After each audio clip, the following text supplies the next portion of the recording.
Ôនេះគឺជារបៀបនៃការបង្កើត Ventoy នៅក្នុង Flash អញ្ចឹងយើងចូលទៅក្នុង Google ហើយ search ពាក្យថា Ventoy បាទបន្ទាប់មកទៀតគឺយើងចូលទៅក្នុងផ្ទាំង download បាទហើយយើង download Ventoy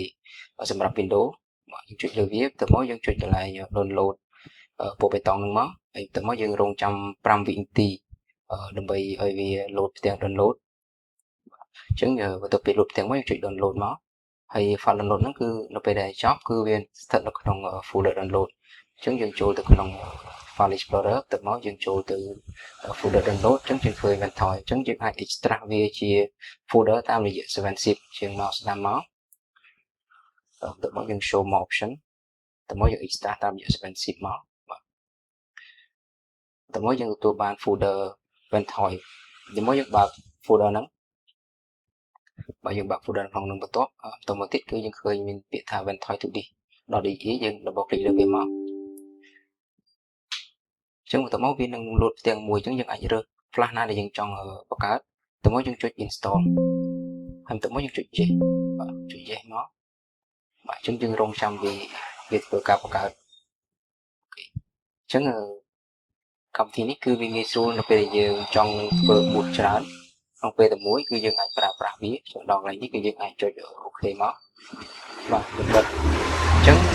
បន្ទាប់ពី Ventoy ចប់គឺយើងអាចធ្វើការ copy file ISO ដាក់ចូលក្នុងហ្នឹងគឺដើម្បី boot បើឧទាហរណ៍ដូចជាយើងដាក់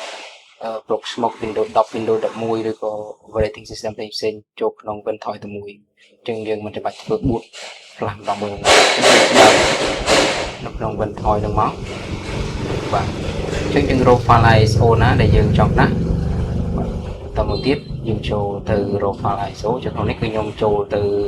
រក file Proxmox របស់ខ្ញុំបាទ file ISO នៅក្នុង download តែខ្ញុំស្រុក download ពីមុនមកអញ្ចឹងយើងគ្រាន់តែយក file ISO ហ្នឹង copy ដាក់ចូលនៅក្នុង Ventoy ទៅគឺយើងអាចធ្វើការ boot បានហើយអញ្ចឹងឧទាហរណ៍ថាយើងចង់ដាក់ Windows 10 Windows 11ឬក៏ WinPE យើងអាចដាក់ចូលបានគ្រាន់តែយើងមាន file ISO បាទអញ្ចឹងយើងអាចធ្វើការ copy file ផ្សេងទៀតដាក់ចូលបាទអូខេហើយមួយទៀតតាក់ទងទៅនឹង Ventoy ហ្នឹងគឺនៅពេលដែលយើង boot ចូលក្នុងកុំព្យូទ័ររបស់យើងគឺយើងចាំបាច់ត្រូវតែឆែក BIOS វាគឺយើងត្រូវតែ disable secure mode គឺយើងត្រូវបិទ secure mode បើយើងដាក់ secure mode គឺយើងអាច boot Ventoy នឹងបានទេអញ្ចឹងវីដេអូនេះគឺមានតែប៉ុណ្្នឹងសូមអរគុណ